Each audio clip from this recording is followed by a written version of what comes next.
નમસ્કાર મિત્રો, આપ સૌનું હાર્દિક સ્વાગત છે આજના આપણા સેશનમાં. મિત્રો, ગયા સેશનમાં આપણે ગુજરાતી વ્યાકરણનો ટોપિક નંબર 1 જે છે અલંકાર. તો અલંકાર વિશે આપણે અલંકારના પ્રકારો જોઈ ચૂક્યા હતા. ત્યારબાદ શબ્દાલંકાર જે છે એની અંદર વર્ણાનુપ્રાસ કે વર્ણસગાઈ એના ઉદાહરણો, ત્યારબાદ શબ્દાનુપ્રાસ, યમક અલંકાર એના ઉદાહરણો, ત્યારબાદ પ્રાસ સાંકડી, આંતરપ્રાસ અને આંતરપ્રાસ અને પ્રાસાનુપ્રાસ, આ 4 અલંકારો જે છે આપણે જોઈ ચૂક્યા હતા. હવે આજનો જે આપણો સેશન છે એને આપણે શરૂઆત કરીશું અર્થાલંકારથી. ઠીક છે, એટલે કે અર્થાલંકાર જે છે ત્યાંથી આપણે શરૂઆત કરીશું. જો તમે પાછળનો વિડીયો ના જોયો હોય તો પાર્ટ 1 જે છે એને ખાસ જોઈને ને પછી જે છે આ પાર્ટ 2 જે છે એને જોવો જરૂરી છે. ઠીક છે, ચલો હવે આપણે સમજીએ અર્થાલંકાર. એટલે કે આ પ્રકારનો જે અલંકાર છે તેની અંદર શબ્દ કે વર્ણને નહીં પરંતુ અર્થને મહત્વ આપવામાં આવે છે. દેખો, અર્થને મહત્વ આપવામાં આવે છે. આપણે જે આગળ જે અલંકાર જોયો, કયો અલંકાર? શબ્દાલંકાર. તો શબ્દાલંકાર જે હતો એની અંદર આપણે શબ્દને મહત્વ આપતા હતા કે પછી વર્ણને મહત્વ આપતા હતા. ઠીક છે, શબ્દને અથવા વર્ણને મહત્વ આપતા હતા. જ્યારે જે આ અર્થાલંકાર જે છે એનું નામ જ શું છે? અર્થ. ધેટ મીન્સ આપણે જે છે ને એ શબ્દના અર્થને વધારે મહત્વ આપીએ છીએ. બરાબર છે?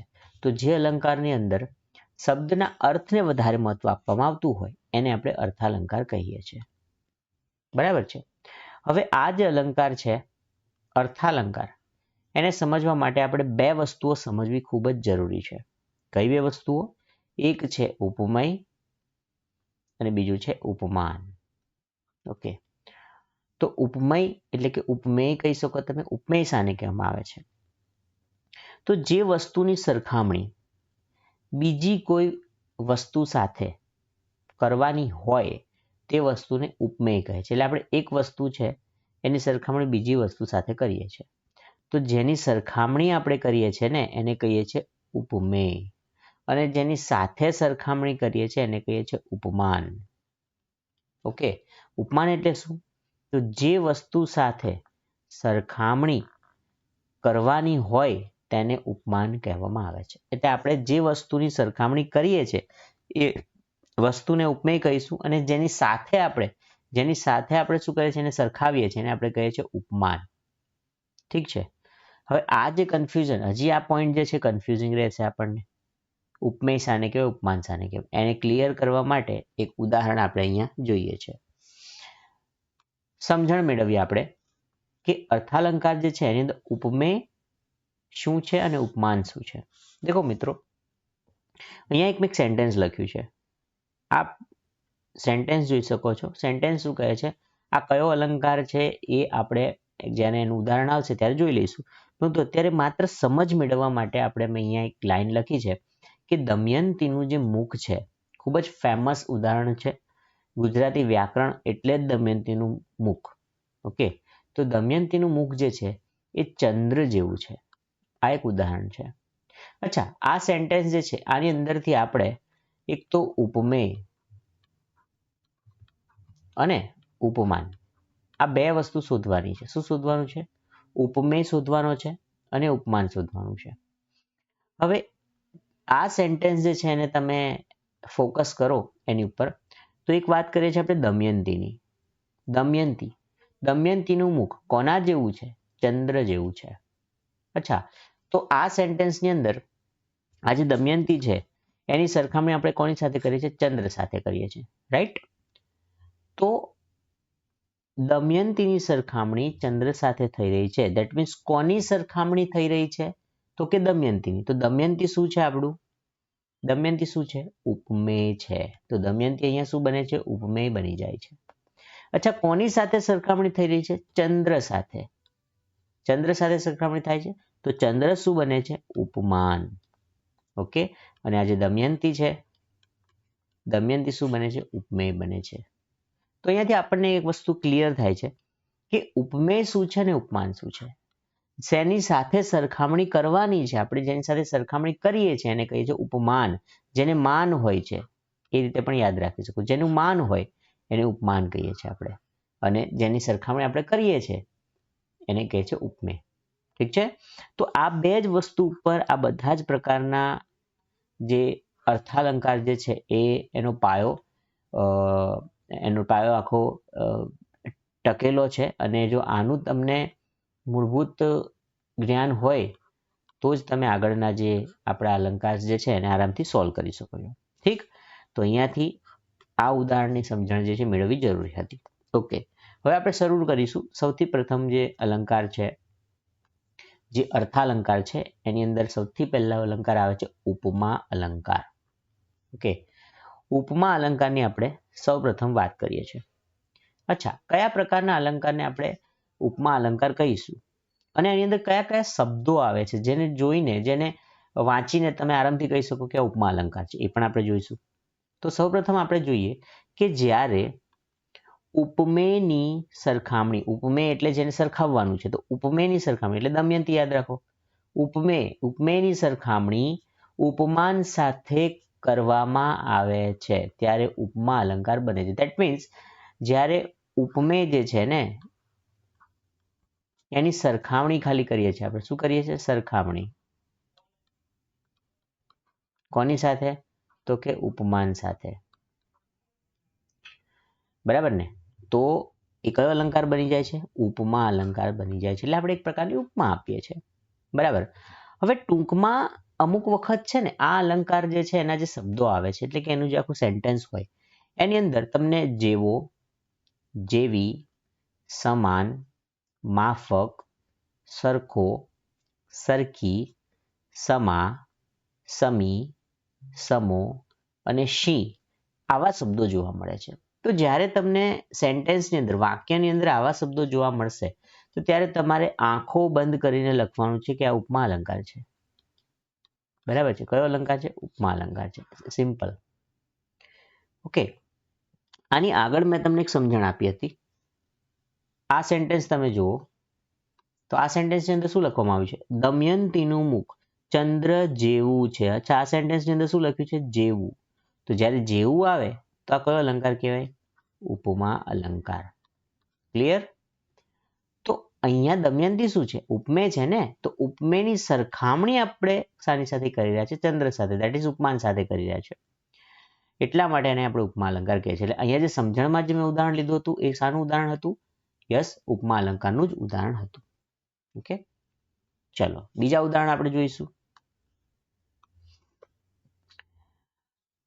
હાથ કઠણ લાકડા જેવા છે. હાથ કઠણ લાકડા જેવા છે. શું આવે છે?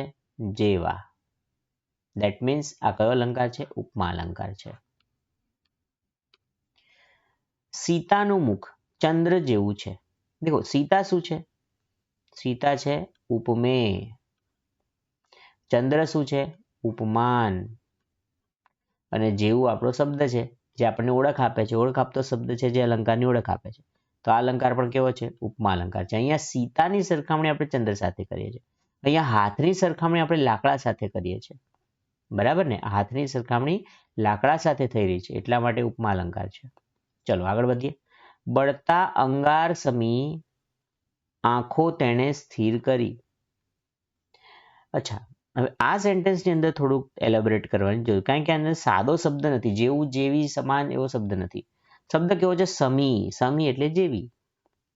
તો બળતા અંગાર જેવી આંખો. આંખો કેવી? બળતા અંગાર જેવી. તો બળતો અંગાર જે છે અને એ શું છે? આંખો. તો આંખોની સરખામણી શાની સાથે કરવામાં આવે છે? બળતા અંગાર સાથે.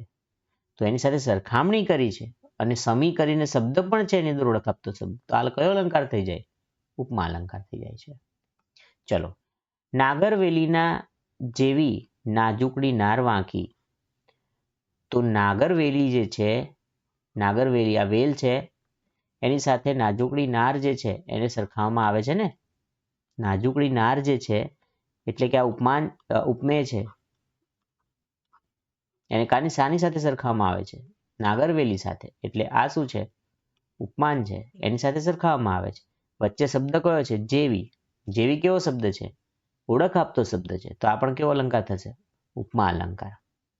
અનિલ સી જટ ઉપડી ઘોડી, તો અહીંયા સી શબ્દ છે, બરાબર ને? જટ એટલે ફટાફટ ઉપડી ઘોડી, તો સી જે શબ્દ છે આપણો, અહીંયા મેં લખ્યો છે સી શબ્દ, એ કેવો છે? ઓળખ આપતો શબ્દ છે, તો એ પણ સરખામણી એની પણ કરવામાં આવે છે, એટલા માટે એ પણ કેવો અલંકાર છે? ઉપમા અલંકાર છે. તો મિત્રો, જે કોઈ પણ અલંકારની અંદર માત્ર સરખામણી કરવામાં આવે છે, યાદ રાખવું, માત્ર સરખામણી કરવામાં આવશે ત્યારે આપણે એવા અલંકારને ઉપમા અલંકાર કહીએ છીએ. ઠીક છે? Yes, okay. તો ઉપમા અલંકાર ક્લિયર કરીને આગળ આપણે વધીએ છીએ. બીજો અલંકાર છે જે છે રૂપક અલંકાર. ખૂબ જ ઇમ્પોર્ટન્ટ અલંકારો આપણે આજે જોઈ રહ્યા છે. જે કયા અલંકાર છે? અર્થાલંકાર છે, એટલે કે અર્થ ઉપર આધાર રાખે છે. શબ્દનો અર્થ કેવો થાય છે એની પર આધાર રાખે છે. બીજા નંબરનો જે અલંકાર છે એ છે રૂપક અલંકાર. રૂપક અલંકાર. હવે અહીંયા શું થાય છે કે આપણે ઉપમેય અને ઉપમાન સમજજો મિત્રો. પ્રીવિયસ જે એક્ઝામ્પલ મેં તમને આપ્યું હતું, જે સમજણવાળું ઉદાહરણ, આની અંદર મેં તમને 1 મિનિટ, આની અંદર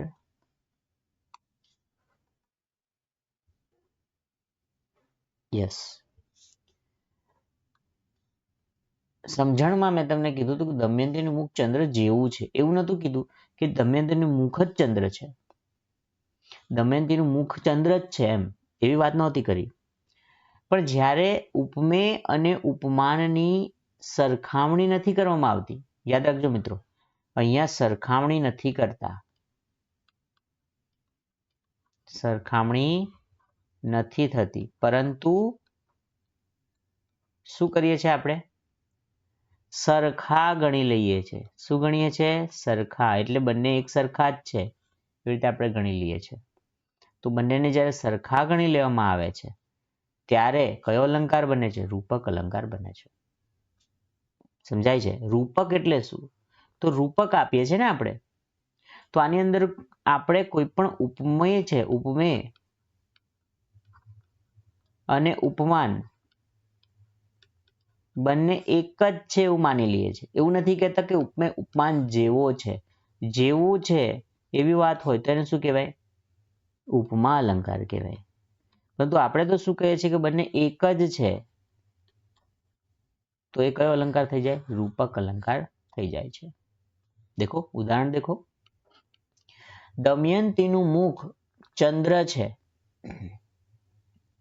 દમયંતીનું મુખ શું છે? ચંદ્ર છે. એટલે દમયંતીનું આ જે મુખ છે એ જ ચંદ્ર છે. ચંદ્ર જેવું બીજું કંઈ છે જ નહીં.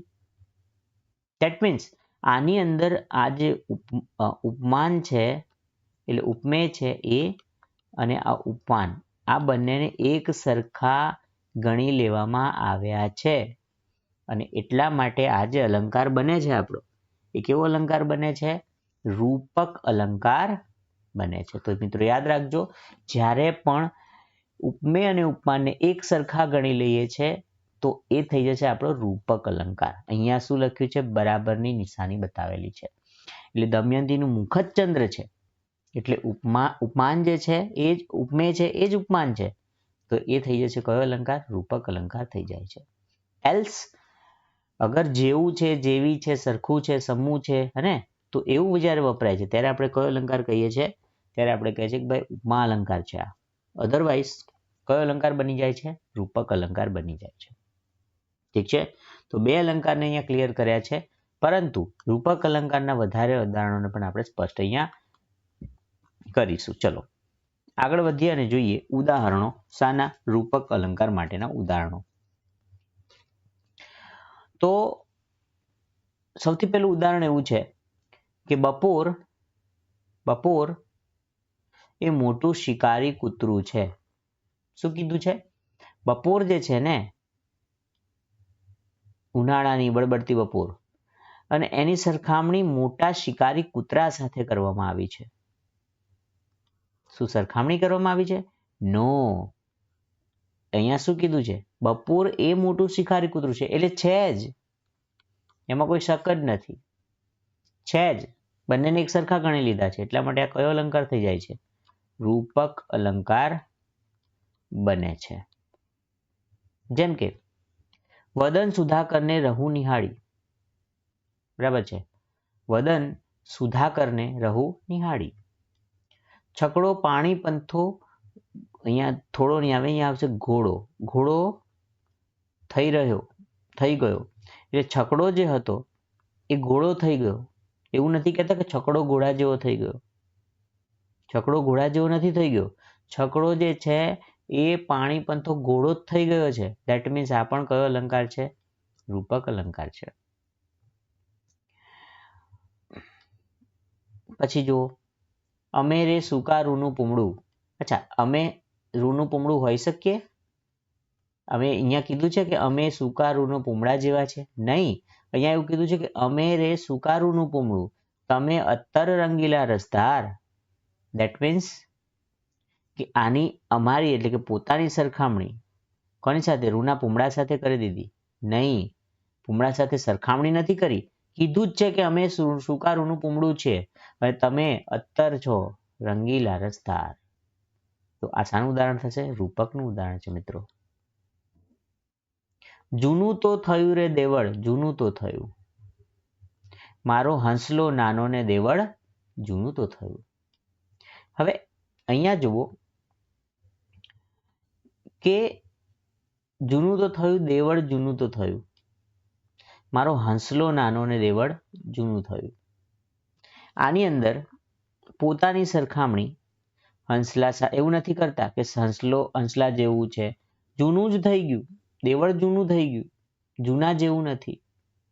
હંસલો જે છે હંસલા જેવું નથી. ડાયરેક્ટ એની સરખામણી નથી કરતા.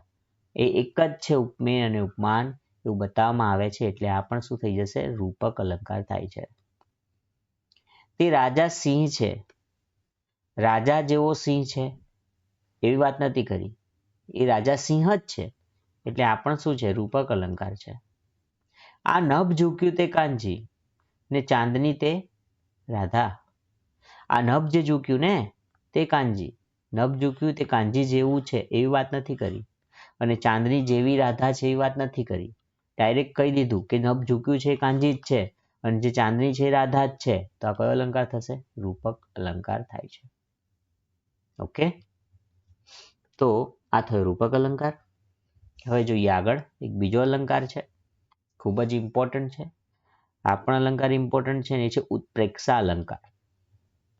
હવે મિત્રો આની અંદર તમે જરાક ફોકસ કરો તો જ્યારે ઉપમેય અને ઉપમાન, અહીંયા પણ ઉપમેય ઉપમાન છે, તો જ્યારે ઉપમેય અને ઉપમાન એની વચ્ચે સંભાવના કે શક્યતા દર્શાવવામાં આવે, આપણે સંભાવના દર્શાવીએ છીએ કે શક્યતા દર્શાવીએ છીએ, હે, ત્યારે આ જે અલંકાર બને છે કયો બને છે? ઉત્પ્રેક્ષા અલંકાર બને છે.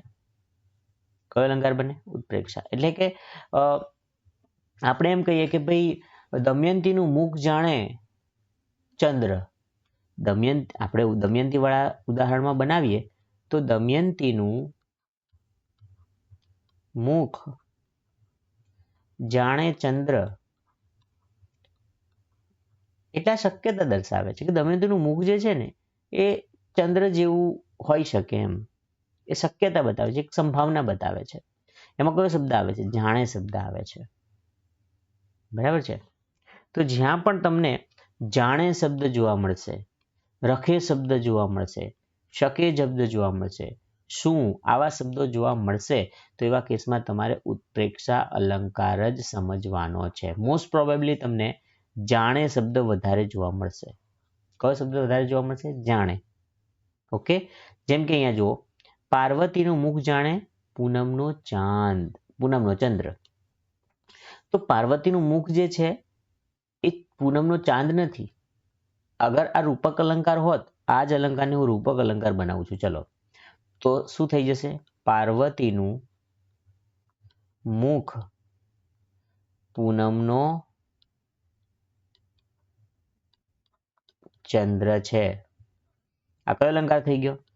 રૂપક અલંકાર. ચલો, એવી રીતે લખું હું કે પાર્વતીનું મુખ ચંદ્ર, અચ્છા પૂનમના ચંદ્ર, ચલો પૂનમના ચંદ્ર જેવું છે, તો આ કયો અલંકાર થઈ જાય? ઉપમા અલંકાર. પણ જ્યારે આની વચ્ચે તમે શું લગાવો છો? જાણે. જેવું ની જગ્યાએ શું લગાવો? જાણે. અને જ્યારે જાણે લગાવશો તો આ કયો અલંકાર થઈ જાય છે? ઉત્પ્રેક્ષા અલંકાર. કયો? ઉત્પ્રેક્ષા અલંકાર થઈ જાય છે. ઓકે, તો જેમ કે નીચેનું આ ઉદાહરણ છે, હૈયું જાણે હિમાલય. તો શબ્દ શું આવે છે અહીંયા? જાણે. તો આ શું બતાવે છે? એક પ્રકારની શક્યતા બતાવે છે. એટલા માટે આ કયું ઉદાહરણ જે છે કયા અલંકારનું થઈ જશે? ઉત્પ્રેક્ષા અલંકારનું. પ્રિયજનની પગલીઓ જાણે વન ફૂલની ઢગલીઓ. તો અહીંયા જાણે શબ્દ આવે છે, એક સંભાવના બતાવે છે. એટલા માટે આ ઉપમેય અને ઉપમાન વચ્ચે સંભાવના બતાવતું હોવાથી આ અલંકારને આપણે ઉત્પ્રેક્ષા અલંકાર કહીએ છીએ. હોળી જાણે આરબ ઘોડી. હોળી જાણે આરબ ઘોડી. તો આપણા આની અંદર કયો શબ્દ આવે છે? જાણે. અને જાણે શબ્દ આવે ત્યારે યાદ રાખવાનું છે આપણે કે જ્યાં જ્યાં જાણે ત્યાં ત્યાં શું આવશે? ઉત્પ્રેક્ષા અલંકાર. ઓકે, તો ઉત્પ્રેક્ષા અલંકાર જે છે એ જે જગ્યાએ અહીંયા બને છે. ક્લિયર છે? યસ. તો 3 અલંકાર આપણે ક્લિયર કર્યા: ઉપમા અલંકાર, રૂપક અલંકાર અને ઉત્પ્રેક્ષા અલંકાર. ઠીક છે. ચોથા નંબરનો અલંકાર જોઈએ આપણે, એ છે વ્યતિરેક અલંકાર. મિત્રો ખૂબ ઇમ્પોર્ટન્ટ અલંકારો છે ને ખૂબ મહત્વના છે ને ઇઝી છે. તમે સમજી શકો છો ને સમજીને આ અલંકારોના જવાબ આપી શકો છો તમને અગર કોઈ સેન્ટેન્સ આપવામાં આવે છે તો. દેખો, આપણે શું હતું? આપણી પાસે દમયંતી હતી. દમયંતીનું મુખ સમજો ને, અને કોણ હતું? ચંદ્ર હતું. આગળના અલંકારોની અંદર આપણે એક અલંકારમાં દમયંતીના મુખને ચંદ્ર જેવું કહ્યું, એક અલંકારમાં એમ કહ્યું કે દમયંતીનું મુખ જ ચંદ્ર છે, અને બીજા એક અલંકારની અંદર કહ્યું કે દમયંતીનું મુખ ચંદ્ર, દમયંતીના મુખને અને ચંદ્રને સંભાવના બતાવી ને. 3 અલંકારની વાત કરી. હવે આ જે ચોથો અલંકાર છે વ્યતિરેક, આ અલંકારની અંદર તમારે એવું યાદ રાખવાનું છે કે વધારાનું ફેંકે છે. આ અલંકાર કેવો છે? ફેંકવું છે. આ વધારાનું ફેંકે છે.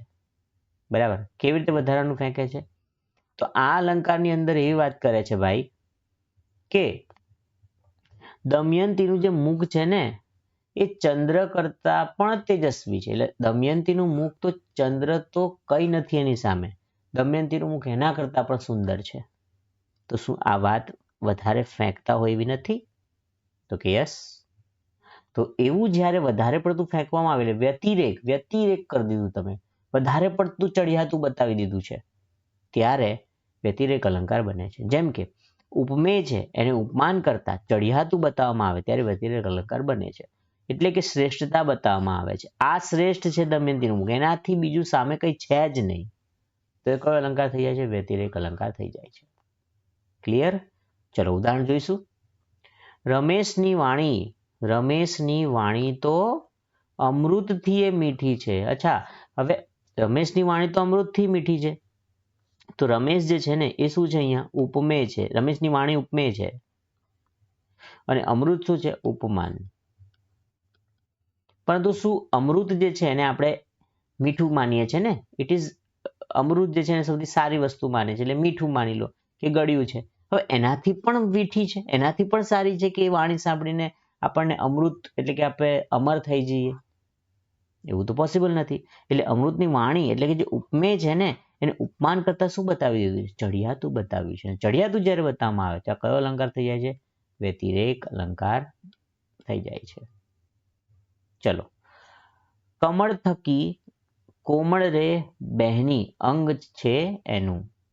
અચ્છા, કમળ થકી કોમળું, કમળ થકી કોમળું રે બહેની અંગ છે એનું. હવે અંગ છે, માનવ શરીરનું જે અંગ છે, શું આ અંગ એ કમળથી પણ કોમળું હોઈ શકે? નહીં. પરંતુ તેમ છતાં સેન્ટેન્સ શું કહે છે આપણને કે આ જે અંગ છે ને એ કમળથી પણ કોમળું છે, સોફ્ટ છે. તો ઉપમેય જે છે, ઉપમેય એને ઉપમાન કરતા પણ શ્રેષ્ઠ બતાવવામાં આવે છે. તો આ કયો અલંકાર બની જાય છે? વ્યતિરેક. વધારે પડતું ફેંકે છે ભાઈ, ફેંકવાની લિમિટ હોય. ઓકે. તું ચંદ્રથી ચારુ સુહાસિની હે, તો ચંદ્રથી પણ સારી છે અને તો આ પણ ફેંકે છે, વ્યતિરેક અલંકાર થાય. વર્ષે ઘડીક વ્યોમ વાદળી રે લોલ, માળીના મેઘ બારે માસ રે. શું કે છે કે વર્ષે ઘડીક વ્યોમ વાદળી, વાદળી તો ક્યારેક ક્યારેક વરસે ને, પરંતુ માળીના જે મેઘ છે તો બારે માસ વરસે એવું કહેવામાં આવે છે. માળીના મેઘ જે છે બારે માસ વરસે, બારે માસ તો વરસે નહીં, કઈ વધારે પડતું કર્યું છે એટલા માટે આને કયો અલંકાર કહે છે? વ્યતિરેક અલંકાર. બીજું, જનનીની જોડ સખી નહીં જડે રે લોલ, જનનીની જોડ સખી, જનની જેવી જોડ બીજી કોઈ મળે નહીં એમ કહે છે. તો એ પણ એક વ્યતિરેક અલંકારનું ઉદાહરણ માનવામાં આવે છે. ઓકે, તો વ્યતિરેક અલંકાર જે છે એની અંદર તમારે એક જ વસ્તુ યાદ રાખવું છે કે વધારે પડતું જ્યારે ફેંકવામાં આવે છે તો વ્યતિરેક અલંકાર બને છે. આપણે ટોટલ કેટલા અલંકાર જોયા? આપણે ટોટલ એક તો ઉપમા અલંકાર જોયો. ઉપમા અલંકાર જે છે એમાં જેવો, જેવી, જેવા, સી, સમા, સરખી શબ્દો આવે છે. ત્યારબાદ આપણે રૂપક અલંકાર જોયું, જ્યારે ઉપમેય અને ઉપમાન જે છે એને એક સરખા માની લેવામાં આવે છે તો રૂપક અલંકાર થઈ જાય છે. જ્યારે આપણે પછી ઉત્પ્રેક્ષા અલંકાર જોયો, તો જ્યારે આપણે ઉત્પ્રેક્ષા અલંકાર જ્યારે સંભાવના બતાવે છે, જેવું જે જાણે શબ્દ જ્યારે આવે છે તો આપણે બની જાય છે ઉત્પ્રેક્ષા અલંકાર. અને વ્યતિરેક વધારે પડતું ફેંકવામાં આવે તો કયો અલંકાર થઈ જાય છે? વ્યતિરેક અલંકાર થઈ જાય છે. ઓકે મિત્રો, યસ. તો ચલો એક અલંકાર જોઈએ આગળ. આ છે અનન્વય અલંકાર. જે અનન્વય અલંકાર છે, આ અનન્વય અલંકાર જે છે ને એની અંદર ઉપમેયની સરખામણી ઉપમેય સાથે જ થાય છે. બહુ ઇઝી અલંકાર છે, એકદમ ઇઝી. આમાં ક્યાંય દિમાગ દોડાવવાનું નથી, સૌથી ઇઝી અલંકાર. જ્યારે ઉપમેયની સરખામણી ઉપમેય સાથે જ કરવામાં આવે, ચંદ્રબંદ્ર સાથે નહીં કરવાની, પોતાની સાથે જ કરવાની, તો એને કહેવાય અનન્વય અલંકાર. દેખો, જેમ કે આપણા ઉદાહરણ મુજબ જઈએ તો કે ભાઈ દમયંતી, દમયંતી એટલે દમયંતી, તો દમયંતી જે છે ને એની સરખામણી દમયંતી સાથે જ કરી. ધેટ મીન્સ કયો અલંકાર? અનન્વય અલંકાર. ઉદાહરણો જુઓ. માતેમાં, તો માતેમાં માની સરખામણી માં સાથે કરી છે, માતેમાં તો અનન્વય અલંકાર. ગાંધીજી એટલે ગાંધીજી, એના જેવું બીજું કોઈ નહીં. ગાંધીજી એટલે ગાંધીજીની સર્વોપરિતા બતાવી છે. ગાંધીજી એટલે ગાંધીજી, એમના જેવું બીજું કોઈ જ નહીં, એટલે અનન્વય અલંકાર થઈ ગયો. કારણ કે આ ઉપમેય જે છે એ જ ઉપમાન છે, સરખામણી ગાંધીજીની ગાંધીજી સાથે જ કરી છે. હિમાલય તે હિમાલય, હિમાલય જેવું બીજું કોઈ નહીં, તો એ પણ શું થાય છે? અનન્વય અલંકાર. ગિરનાર તો ગિરનાર, તો ગિરનારની સરખામણી ગિરનાર સાથે કરી, તો એ શું થઈ જશે? અનન્વય અલંકાર. નર્મદા તો નર્મદા, એ જ રીતે રાજા એટલે રાજા. આ બધા જ ઉદાહરણો પ્રૂફ કરે છે કે ભાઈ પોતાની જ સરખામણી જ્યારે પોતાની જ સાથે કરવામાં આવે તો એ બની જાય છે અનન્વય અલંકાર. રાઈટ? યસ. તો આ પ્રકારે આપણે 5 અલંકારો જે છે ને જોયા છે અને હજી મહત્વના એક 5 અલંકારો આપણને બાકી છે. તો એ આપણે જોઈશું આપણા આવનારા સેશનની અંદર. ઠીક છે મિત્રો? તો આ જે આપણા 5 અલંકારો, અર્થાલંકાર જે છે અને ઉપમેય ઉપમાનનો જે કન્સેપ્ટ છે એ મેં તમને આજે સમજાવ્યો છે. એને ખાસ એક વખત તમારે રિવ્યૂ કરવાનું છે અને આની આગળ જે મેં તમને સેશન કરાવ્યો છે ને એ સેશન ખાસ તૈયાર કરજો. એના પછી આ સેશનને જોજો. અને તો તમારા અલંકાર જે છે ક્લિયર થઈ જશે. આના પછીનો જે સેશન છે એની અંદર આપણે અલંકાર, ગુજરાતી વ્યાકરણનો સૌથી પહેલો જે ટોપિક છે એને પૂર્ણ કરી દેવાના છે. બરાબર છે? આની પછીનો જે સેશન છે એની અંદર આપણે ગુજરાતી વ્યાકરણનો આપણો જે ફર્સ્ટ ટોપિક એટલે કે અલંકાર એને આપણે શું કરી દઈશું? સંપૂર્ણપણે કમ્પ્લીટ કરી દેવાના છે. ઠીક છે? તો અને આના જે નોટ્સ જે છે, આ જે મેં આખી પીપીટી બનાવી છે એને નોટ્સ સ્વરૂપે હું તમને આપવાનો છું. એ પણ વહેલામાં વહેલી તકે હું તમારા સુધી પહોંચતી કરવાનો છું. જેવી અહીંયાથી આપણે ક્લિયર કરીશું અને ટેલિગ્રામ ચેનલ જે છે મારી બનાવીને એની અંદર જે મટીરિયલ્સ છે હું તમને પ્રોવાઈડ જલ્દથી જલ્દ કરાવવાનો છું. ઠીક છે? તો તમે એની વાંચી શકો છો. ઠીક? તો મળીશું આપણા નેક્સ્ટ સેશનમાં. ત્યાં સુધી આપ સૌ પ્રિપેરેશન કરતા રહેજો. જય હિન્દ, જય Bharat. Thank you so much.